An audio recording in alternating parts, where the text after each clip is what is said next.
Hello, नमस्ते, नमस्कार मेरे प्यारे साथियों। मैं आपकी अपनी काजल चौधरी मैम आपका स्वागत करती हूँ टीचर्स अड्डा पर। और आज हमारे साथ है हमारी प्रिय स्टूडेंट कीर्ति। कीर्ति, कैसी हैं आप? ठीक है मैम। आप कैसी हैं? मैं नमस्ते। एकदम बढ़िया। नमस्ते, नमस्ते कीर्ति। तो कीर्ति का सीटेट क्वालीफाई हुआ है इस बार और हम कीर्ति को बहुत-बहुत बधाई देना चाहते हैं मेरी तरफ से और पूरे अड्डा परिवार की तरफ से आपको बहुत-बहुत हार्दिक बधाई है Kirti. Thank you so much ma'am. Kirti, हम ये जानना चाहते हैं, जैसे इस बार पेपर बहुत मुश्किल आया था, तो आपने कैसे इन कठिनाइयों का सामना करा है? जी मैम, पहली बात तो किसी भी एग्जाम को क्वालिफाई करने के लिए सबसे पहले तो प्रैक्टिस मायने रखती है। अगर हम प्रैक्टिस को सही दिशा में ले जाते हैं, अधिक से अधिक प्रैक्टिस करते हैं, तो हमें नहीं लगता कि कोई भी एग्जाम हम क्लियर नहीं कर सकते हैं। और सीटेट के लिए तो मेन बेस रहता है फर्स्ट टाइम तो एनसीईआरटी मैम, और सबसे हेल्पफुल रहते हैं प्रीवियस ईयर पेपर। अगर हम प्रीवियस ईयर क्वेश्चन सॉल्व करते हैं, उससे हमें काफ़ी हेल्प मिलती है और इससे हम अपनी सक्सेस को मतलब आगे ले जा सकते हैं। और एनसीईआरटी भी पढ़ के और प्रैक्टिस अधिक से अधिक करें, इससे ज़्यादा अच्छे स्कोर ला पाते हैं सीटेट में। बिल्कुल सही कहा है कीर्ति, क्योंकि सीटेट हमारा सीबीएसई बोर्ड के थ्रू ही होता है, तो एनसीईआरटी तो आधार है।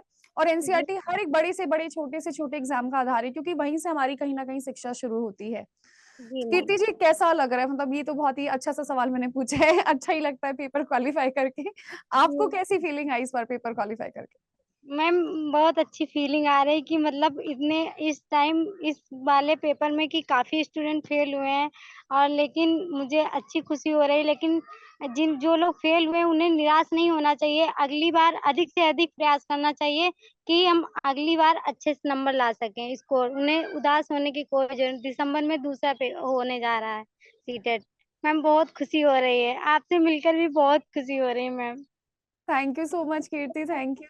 ये अपॉर्चुनिटी देने के लिए मुझे अड्डा परिवार से, पूरे अड्डा परिवार को thank you so much. Thank you so much Kirti ji. हम बल्कि आपका ज्यादा शुक्रिया अदा करना चाहते हैं कि आप यहाँ पर आई हैं और आपने बच्चों को ऐसा मोटिवेट करा है। कीर्ति जी जी, बिल्कुल ठीक कह रही हैं कि अब इसमें टेंशन लेने की जरूरत नहीं है, दिसंबर आ गया है। तो टेंशन में बैठकर 1-2 महीना बर्बाद मत करो, क्योंकि फिर दिसंबर का पेपर आपके पास होगा, फिर आप ये सोचने में रह जाओगे कि भाई कैसे तैयारी करें। तो जी सही मैम। मौका है पढ़ाई करने का। कीर्ति जी, इस बार जी टाइम मैम। मैनेजमेंट में बहुत दिक्कत पड़ी थी सवाल सॉल्व करने में, है ना? जी मैम, क्योंकि टाइम मैनेजमेंट की काफ़ी दिक्कत थी मैम। मैंने भी इस चीज़ का सामना किया है, क्योंकि मेरा दूसरा एग्ज़ाम भी लगा था उसके जस्ट 2-4 दिन के बाद मैम।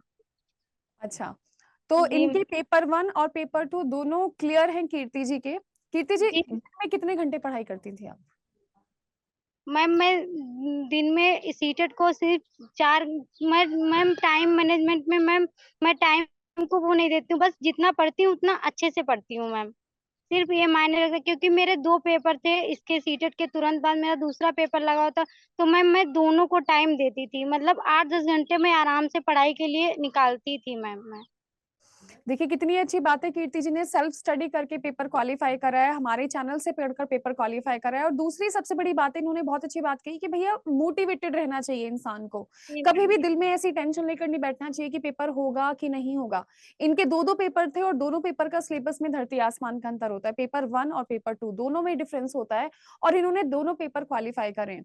थोड़ा-सा कीर्ति जी, आप अपनी हॉबीज़ के बारे में बता दो। मतलब आप पढ़ने वाली तो हो, ये तो हमें पता है, लेकिन उसके अलावा क्या-क्या पसंद है? मैम, मेरी हॉबीज़, मैम मुझे मतलब खाना मतलब कुकिंग की मेरी हॉबी है, और सबसे पहली तो मेरी रीडिंग की है मैम।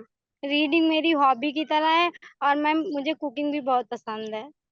तो बहुत सही बात है भाई, खाना बनाना, पढ़ी-लिखी लड़की, कितना बढ़िया उदाहरण उन्होंने लड़कियों के लिए साबित करा है कि भाई आप घर के काम के साथ-साथ अपनी शिक्षा को भी आगे लेकर जा सकते हो और क्वालीफाई भी कर सकते हो।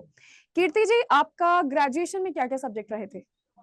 मैम, मेरे ग्रेजुएशन में हिंदी थी, इंग्लिश थी और इकोनॉमिक्स थी।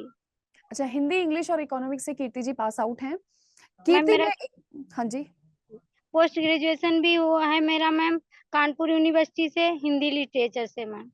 अच्छा, हिंदी लिटरेचर से इनका पोस्ट ग्रेजुएशन है, तो कितनी अच्छी बात है कि भाई हिंदी में काफ़ी बड़ी महानता इन्होंने हासिल कर रखी है। कीर्ति, अब जैसे सीटेट क्वालीफाई हो गया, जिसे हम प्री एग्ज़ाम की तरह मानकर चलते हैं, है ना? जी मैम। आगे क्या सपना है?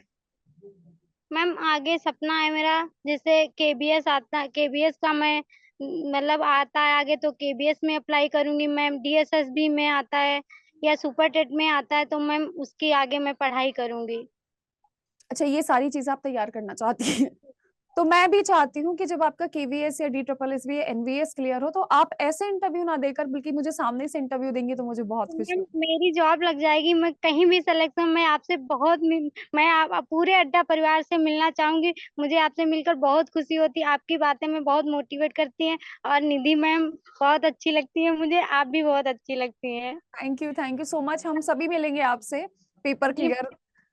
जी मैम थोड़ी प्रॉब्लम रहती है वरना मैं पटना जब सेमिनार हुआ था मैम, मेरा बहुत मन था बट एग्ज़ाम लगा था इसलिए नहीं आ पाई मैम। दोबारा कभी भी सेमिनार होगा पटना में तो आपको पहले से इत्तला कर देंगे ताकि आप ज़रूर आएँ हमसे मिलने। हम ज़रूर आएँगे मिलने। जी, और कीर्ति जी, एक आखिरी सवाल, आप अपने जीवन में किससे प्रेरणा लेती हैं? मतलब कोई ना कोई हमारे जीवन में आइडियल इंसान रहता है। आपके जीवन में कौन है? मैम मेरे जीवन में मेरे सबसे पहले तो मेरे पेरेंट्स हैं मैम। कोई कुछ भी कहता है मुझे कोई फ़र्क नहीं पड़ता, मेरे पेरेंट्स मुझे समझते हैं क्योंकि मैं लड़की हूँ, क्योंकि लड़की के लिए पढ़ना और मैं घर से बाहर रहती हूँ मैम। रूम लेकर रहती हूँ मैम, पढ़ती हूँ, इसीलिए पहली बात तो गुरु का जीवन में होना बहुत अनिवार्य है और हमारे माँ-बाप हैं, उनसे मैं हमेशा मोटिवेट रहती हूँ। पापा से मुझे हिम्मत मिलती है और टीचर्स लोग मुझे मार्गदर्शित करते हैं, आप लोग मुझे बहुत अच्छे लगते हैं, आप बहुत मार्गदर्शित करते हैं, इससे मुझे अपने जीवन में प्रेरणा बहुत आगे बढ़ने की प्रेरणा मिलती है मैम। तो thank you so much Kirti जी। देखिए आपने मतलब एक टीचर का ज़िंदगी में होना बहुत ज़्यादा ज़रूरी होता है, जो हमारा मार्गदर्शन करता है। साथ ही में जो हमें हमारी हिम्मत मिलती है, वो हमारे पेरेंट्स के थ्रू मिलती है। तो जी कीर्ति मैम, जी, मतलब मैं बहुत खुश हूँ आपका इतनी पॉज़िटिव नेचर देखकर, आपसे बात करके मुझे इतनी पॉज़िटिविटी फ़ील हो रही है और मैं उम्मीद करती हूँ जितने स्टूडेंट्स इनका इंटरव्यू देखेंगे, उनको भी बहुत ही पॉज़िटिविटी महसूस होनी चाहिए, क्योंकि भई ये बहुत अच्छा मोटिवेट कर रही हैं। मुझे भी अब ऐसा लग रहा है कि जितने स्टूडेंट जो क्वालीफाई नहीं कर पाए हैं, आपकी वीडियो देखकर ज़रूर क्वालीफाई कर लेंगे कि हाँ भाई, मैम बिल्कुल ठीक कह रही हैं, इतनी मेहनत से पढ़ाई करनी है हमको और इतनी मेहनत से हमें सक्सेसफुल होना है। Thank you so much ma'am. And thank you so much Kirti ji, हम आपके ब्राइट फ्यूचर की कामना करते हैं। मेरी तरफ से और टीचर्स अड्डा की तरफ से आपको बहुत हार्दिक बधाई। Many congratulations from our side. Thank you thank so much Kirti ji, आपसे बात करके मुझे बहुत अच्छा लगा, बहुत पॉजिटिव फील हुआ है। थैंक यू सो आपसे मच कीर्ति। बिल्कुल बहुत मिलकर बहुत अच्छा लगा। थैंक यू सो मच पूरे अड्डा परिवार को बहुत-बहुत thank you. Thank you so much Kirti, thank you.